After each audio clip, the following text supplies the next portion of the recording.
Thank you very much. And for the, I have to get Miles, you have to do on my Twitter feed. That's helpful. So thanks for having me today. I did actually have a bunch of notes. I think I scrap them because actually everything that's been said so far about inclusion, diversity, and the role of public sector in supporting that is everything that we're about. So I've got a list of all the great things about the creative sector around being a UNESCO City of Film, the flagship companies like Aardman and Plimsoll, and the infrastructure we've got in the city around Set Squared, our universities, our high graduate retention rate. But I think if we're going to get down to it, then it is that piece about how we do inclusion and how the sector takes on its full responsibility. And like a phrase I've started to use about business is being a first citizen organisation. So, and by that I mean really stepping up to the plate and saying, actually, I'm part of creating the common good, and actually the context I help create is the context in which I do business, and hopefully will pay back and benefit us generally. But just to back up what you're saying about social mobility, or probably better to call it social immobility, if you haven't had a chance to read, there's a very short document. It's called Elitist Britain. Came out in 2014. Alan Milburn, part of the Child Poverty and Social Mobility Commission, wrote this report. And I shared a passage from the report with a number of the city leaders from police, health service, local government, and fire service, and so forth. And it talks about that connection between people's socioeconomic background and who ends up as the UK elite. Obviously the numbers are pretty stark, and creative media sector is up there, along with law and the judiciary and the civil service. But there's a little catchphrase. It says the relationship between people's socioeconomic background and the British elite is so stark and so obvious. You could call it social engineering. And it says, in fact, you have to ask the question: to what extent does the British elite reflect talent rather than socioeconomic background? And my point to the leaders in the room then was, we need to test that. We may be getting by, and because we get people in and we acclimatise them to what we do, we end up making good products. But actually, what is the financial and creative value of the talent that is being left on the shelf every year? And like I say, we get by. We've been doing that for centuries. But in an era in which we're in a global war for talent, the ability of us to be able to tap into that and overcome that challenge of social immobility in our culture could be one of those gateways to that, that additional 1, 2, 3, I would suggest more percentage around performance that would really mark us out. And I think too that if I think about just this sheer idea of what it means to be creative, when I used to work for a mental health organisation, AWP, and I did a piece of work on diversity. Interestingly, it was a problematic word, but they like to talk about, when I came to this conclusion as the day that we should be talking about diversity of thought. Because if you drive on and say as an organisation, how do I access diversity of thought?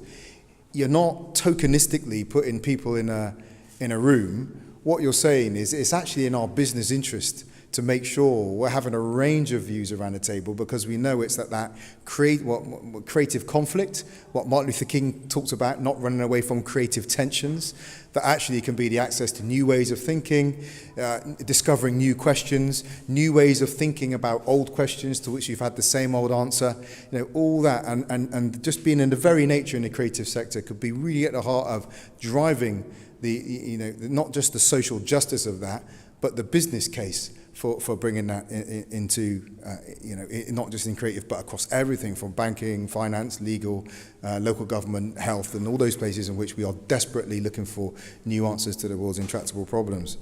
Just to say, in terms of how the city's approach to the sector, we absolutely recognise the importance of the sector. One of the things I've just been made aware of in the last few days, TV and film coming to Bristol, and Fiona's a huge part of this, brought in about £18 million worth of investment last year. It's a huge part of the city's economy, just financially, and it's a huge part of the city in terms of its brand and its offer. And we are very ambitious for it, and I would ask for your support with that. But I tell you, myself, Fiona, a whole bunch of us, Fiona and Grant as well from Plimsoll, we got together to work on this Channel 4 pitch. And there's an interesting backstory to that. So I read in the local government information unit that Coventry were pitching for the relocation of Channel 4. I came into the office, I said, why has no one told me about this? They said, well, we looked at it, we didn't think Bristol would get it.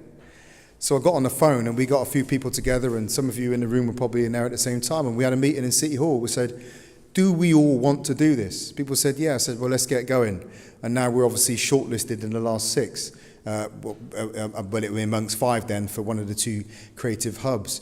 I've just, and Ellie just sitting in the front here, just penned a letter, and we've just sent a letter off to Netflix just yesterday, because we read in the papers that they were looking for new UK bases, and we say, well, let's go and do that. Let's be really proactive. Aggressive isn't a helpful word, but take the initiative in saying, hey, we're here, we exist, come and talk to us.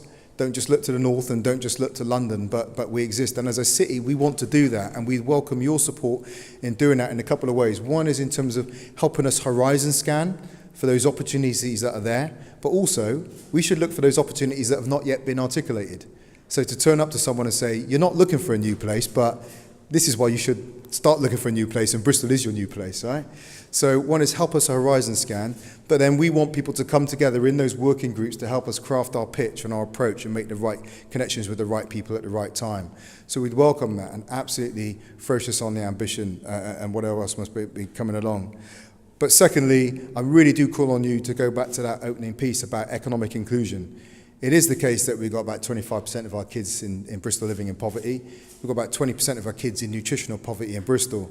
I think we've seen with Brexit that if you don't deal with these issues of social exclusion and inequality, it comes back to bite you on the bum.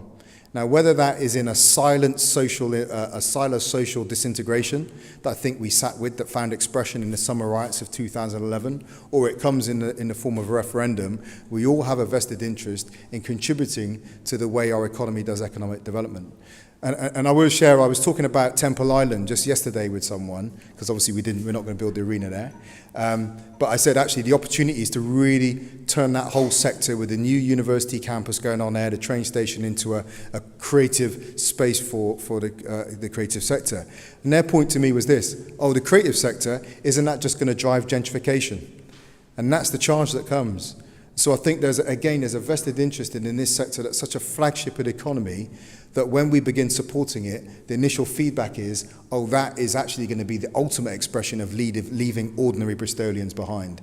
And then if we can link up that virtuous circle and get the creator on the leading edge of economic inclusion, then there'll be a real gain for that. But having kind of laid that challenge, I'll make a big offer as well.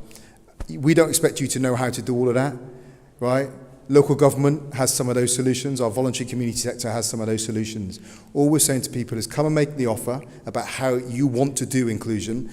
Talk to us about the areas in which you're working. Then it's partly our job as local government to step up with the Learning City Partnership, with our schools connections, connect you to talent, make sure we're getting the right educational experiences and work experiences connected to you. No one has to take all the burden. It's a collective effort.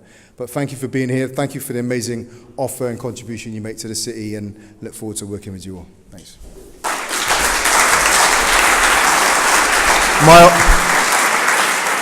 Miles didn't say, but here are copies of his book, £5 recommended retail price outside.